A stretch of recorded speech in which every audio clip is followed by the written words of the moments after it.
Perkenalkan, nama saya Sofia Yusmita Fananlabir, Prodi S1 Keperawatan kelas 1B.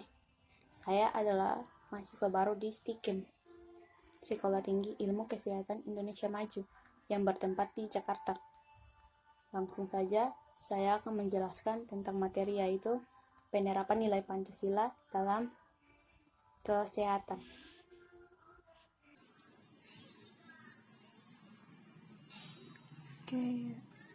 Materi kali ini kita bahas tentang penerapan nilai Pancasila dalam kehidupan dan pekerjaan dalam bidang kesehatan.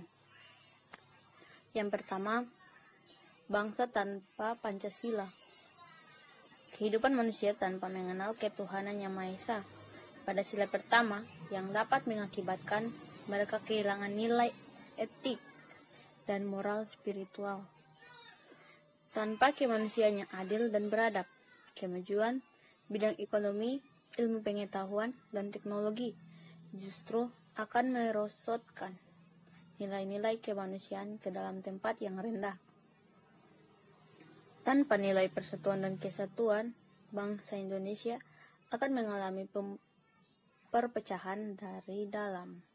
Tanpa nilai-nilai kedaulatan, rakyat dapat disaksikan tumbuhnya kekuatan-kekuatan pemerintahan yang sewenang-wenang, yang akhirnya terjadi pertentangan antara pemerintah dan rakyat. Tanpa nilai-nilai keadilan sosial dapat disaksikan kesenjangan sosial dalam masyarakat, akan terjadi kecemburuan sosial antara si kaya dan si miskin. Tujuan penerapan nilai-nilai Pancasila bagi mahasiswa dalam kehidupan agar dapat memahami nilai-nilai Pancasila dalam pandangan hidup bangsa Indonesia dan mahasiswa maupun menerapkan nilai-nilai Pancasila dalam kehidupan sehari-hari. Pengamalan butir-butir Pancasila dalam merawat pasien. Menurut Depkes Republik Indonesia dalam ONI 1985 telah menetapkan bahwa pelayanan perawatan dikatakan berkualitas baik apabila tenaga medis dalam memberikan pelayanan kesehatan pada pasien sesuai dengan aspek-aspek dasar dalam merawat pasien. Aspek tersebut meliputi aspek penerimaan, perhatian, komunikasi, kerjasama, dan juga tanggung jawab. Bentuk pengamalan nilai Pancasila dalam memberikan pelayanan kesehatan yaitu pada sila yang pertama, ketuhanan Yang Maha Esa. Dalam artiannya, kita sebagai perawat harus ikut mendoakan kesembuhan pasien, meskipun berbeda keyakinan. Yang kedua, harus memberikan kesempatan kepada pasien untuk berdoa, sesuai dengan kepercayaannya sendiri. Dan yang ketiga, mengembangkan sikap saling menghormati, memberikan kebebasan menjalankan ibadah masing-masing antara kita sebagai perawat, dokter, dan juga pasien. Sila yang kedua, kemanusiaan yang adil dan beradab, yaitu kita harus memberikan pelayan yang adil tanpa membedakan suku, keturunan, atau yang lain-lain. Yang kedua, dalam merawat pasien, hendaknya menjunjung tinggi nilai kemanusiaan dan tidak memperlakukan pasien dengan semena-mena, harus sesuai dengan peraturan yang ada pada keperawatan. Yang ketiga, perawat harus merawat pasien dengan penuh rasa cinta dan juga tetap serius dengan pekerjaan kita.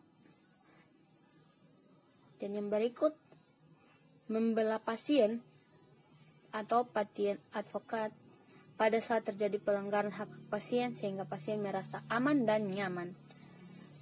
Perawat harus memberikan informasi dengan jujur dan harus memperlihatkan sikap empati yang turut merasakan apa yang dialami oleh pasien. Meningkatkan dan menerima ekspresi perasaan positif dan negatif pasien dengan memberikan waktu untuk mendengarkan semua keluhan dan perasaan pasien. Yang ketiga, sila yang ketiga, persatuan Indonesia.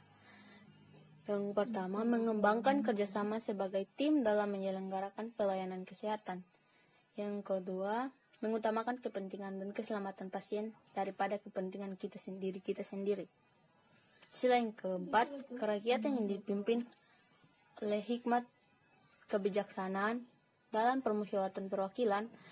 Yang pertama, sebelum melakukan tindakan keperawatan kepada pasien, kita sebagai perawat harus mengutamakan musyawarah dengan pasien dan keluarganya. Yang kedua, musyawarah dilakukan dengan akal sehat dan sesuai dengan hati nurani yang lurus serta dapat dipertanggungjawabkan kepada Tuhan. Dan sila yang kelima, sila yang terakhir, keadilan sosial bagi seluruh rakyat Indonesia. Yang pertama, mengembangkan sikap adil dengan menjaga keseimbangan antara hak dan kewajiban terhadap semua pasien. Dan yang kedua, perawatan pasien dilaksanakan dengan sikap yang suasana kekeluargaan dan gotong royong antara pasien, keluarga pasien, dokter, dan kita para tim medis. Sekian yang dapat saya jelaskan. Terima kasih.